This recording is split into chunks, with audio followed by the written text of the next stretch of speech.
नमस्कार दोस्तों, हमारे YouTube चैनल एस वर्ल्ड में आपका बहुत बहुत स्वागत है। दोस्तों, आज हम बात करने जा रहे हैं इस साल आने वाली निर्जला एकादशी के बारे में, जो कि इस साल 31 मई को मनाई जा रही है। निर्जला एकादशी व्रत सभी व्रतों में सबसे महान व्रत माना गया है। जो लोग नए सिरे से व्रत शुरू करना चाहते हैं तो वो इस निर्जला एकादशी व्रत से अपना पहला व्रत शुरू कर सकते हैं। जो लोग साल की सभी 24 एकादशियों का व्रत नहीं रख सकते किसी कारण, तो वो सिर्फ एक निर्जला एकादशी का व्रत अगर रखते हैं तो उन्हें साल की सभी 24 एकादशियों के व्रत का फल मिल जाता है। यह व्रत अत्यंत फलदायी है और अंत में मोक्ष को प्रदान करने वाला है। तो चलिए हम जानते हैं निर्जला एकादशी व्रत की कथा के बारे में। निर्जला एकादशी व्रत कथा। निर्जला एकादशी का पौराणिक महत्व और व्याख्यान भी कम रोचक नहीं है। जब सर्वज्ञ वेद व्यास ने पांडवों को चारों पुरुषार्थ धर्म, अर्थ, काम और मोक्ष देने वाली एकादशी व्रत का संकल्प कराया था, तब युधिष्ठिर ने कहा, जनार्दन, ज्येष्ठ मास के शुक्ल पक्ष में जो एकादशी पड़ती हो, कृपया उसका वर्णन कीजिए। भगवान श्री कृष्ण ने कहा, हे राजन, इसका वर्णन परम धर्मात्मा सत्यवती नंदन व्यास जी करेंगे, क्योंकि वे संपूर्ण शास्त्रों के तत्वज्ञ और वेद वेदांगों के पारंगत विद्वान हैं। तब वेद व्यास जी कहने लगे, कृष्ण पक्ष और शुक्ल पक्ष दोनों पक्षों की एकादशी में अन्न खाना वर्जित है। द्वादशी के दिन स्नान करके पवित्र हो और फूलों से भगवान केशव की पूजा करें।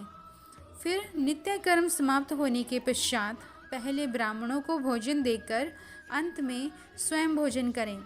यह सुनकर भीमसेन बोले, परम बुद्धिमान पितामह, मेरी उत्तम बात सुनिए। राजा युधिष्ठिर, माता कुंती, द्रौपदी, अर्जुन, नकुल और सहदेव ये सभी एकादशी को कभी भोजन नहीं करते तथा मुझे भी हमेशा यही कहते हैं कि भीमसेन, एकादशी को तुम भी न खाया करो।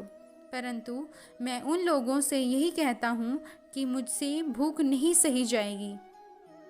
भीमसेन की यह बात सुनकर व्यास जी ने कहा, यदि तुम नरक को दूषित समझते हो और तुम्हें स्वर्गलोक की प्राप्ति अभीष्ट है, तो तुम्हें दोनों पक्षों की एकादशियों के दिन भोजन नहीं करना चाहिए।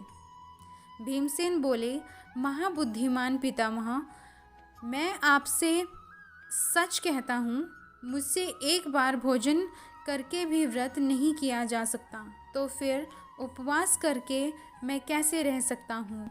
मेरे उदर में वृक नामक अग्नि सदा प्रज्वलित रहती है, अतः जब मैं बहुत अधिक खाता हूँ तभी यह शांत होती है। इसलिए महामुनि, मैं पूरे वर्ष भर में केवल एक ही उपवास कर सकता हूँ, जिससे स्वर्ग की प्राप्ति सुलभ हो तथा जिसके करने से मैं कल्याण का भागी हो सकूं। ऐसा कोई एक व्रत निश्चय करके बताइए, मैं उसका यथोचित रूप से पालन करूंगा। व्यास जी ने कहा, भीम, ज्येष्ठ मास में सूर्य वृष राशि पर हो या मिथुन राशि पर, शुक्ल पक्ष में जो एकादशी हो उसका यत्न पूर्वक निर्जल व्रत करो। केवल कुला या आचमन के लिए मुख में जल डाल सकते हो। इसे छोड़कर किसी प्रकार का जल विद्वान पुरुष मुख में न डाले, अन्यथा व्रत भंग हो जाता है। एकादशी को सूर्योदय से लेकर दूसरे दिन के सूर्योदय तक मनुष्य जल का त्याग करे तो यह व्रत पूर्ण होता है। तदंतर द्वादशी को प्रभात काल में स्नान करके ब्राह्मणों को विधि पूर्वक जल और स्वर्ण का दान करे। इस प्रकार सब कार्य पूरा करके जितेंद्रिय पुरुष ब्राह्मणों के साथ भोजन करे। वर्ष भर में जितनी एकादशियां होती हैं उन सब का फल निर्जला एकादशी के पालन मात्र से मनुष्य प्राप्त कर लेता है। इसमें तनिक भी कोई संदेह नहीं है। शंख, चक्र और गदा धारण करने वाले भगवान केशव ने मुझसे कहा था कि यदि मानव सबको छोड़कर एकमात्र मेरी शरण में आ जाए और एकादशी को निराहार रहे तो वह सब पापों से छूट जाता है।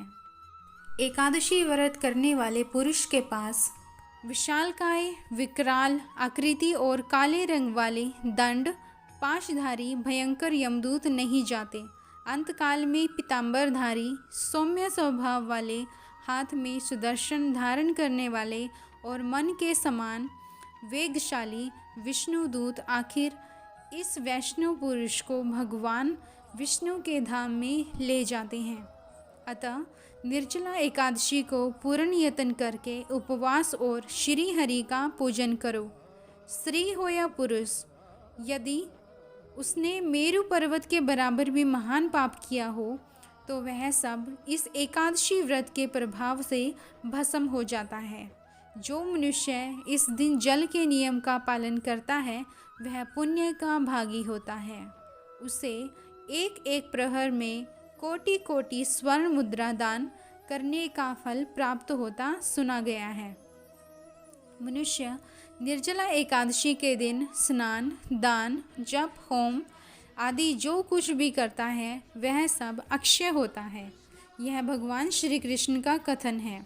निर्जला एकादशी को विधि पूर्वक उत्तम रीति से उपवास करके मानव वैष्णव पद को प्राप्त कर लेता है। जो मनुष्य एकादशी के दिन अन्न खाता है वह पाप का भोजन करता है। इस लोक में वह चांडाल के समान है और मरने पर दुर्गति को प्राप्त होता है। जो ज्येष्ठ के शुक्ल पक्ष में एकादशी को उपवास करके दान करेंगे वे परम पद को प्राप्त होंगे। जिन्होंने एकादशी को उपवास किया है वे ब्रह्म हत्यारे, शराबी, चोर, गुरुद्रोही होने पर भी सब पातकों से मुक्त हो जाते हैं।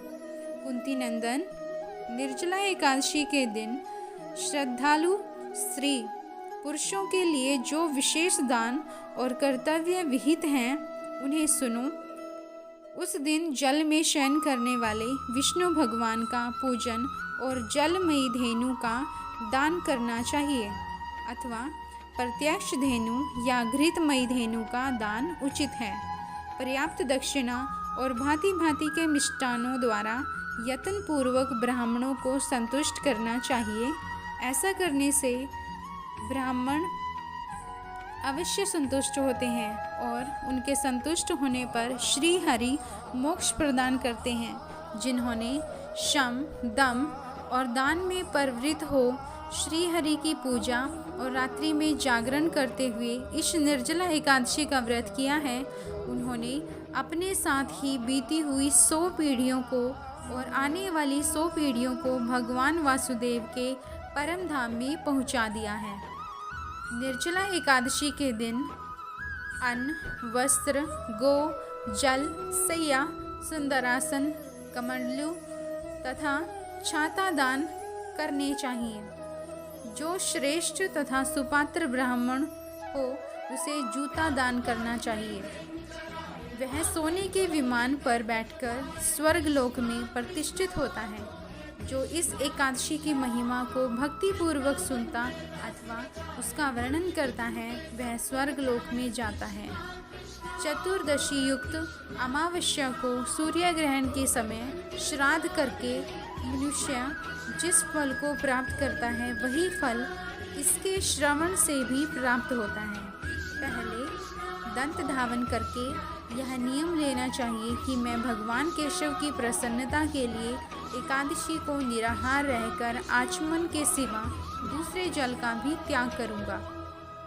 द्वादशी को देवेश्वर भगवान विष्णु का पूजन करना चाहिए।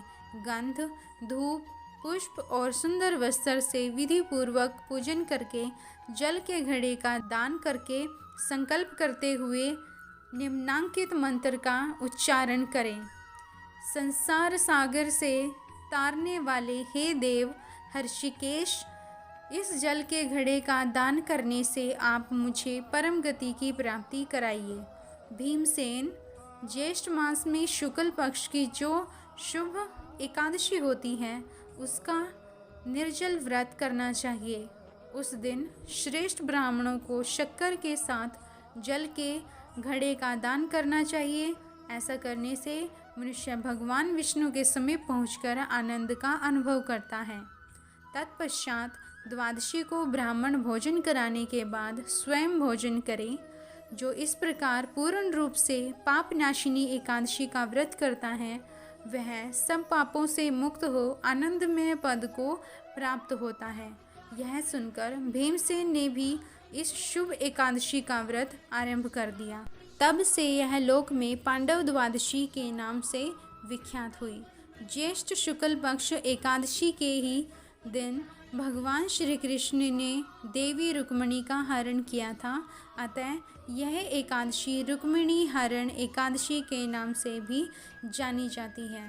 तो दोस्तों, आशा करती हूँ कि आपको यह एकादशी व्रत कथा पसंद आई होगी। अगर आपको पसंद आई है तो इस चैनल को लाइक कीजिए, सब्सक्राइब कीजिए और इस वीडियो को शेयर ज़रूर कीजिए। राधे राधे। जय श्री हरि विष्णु।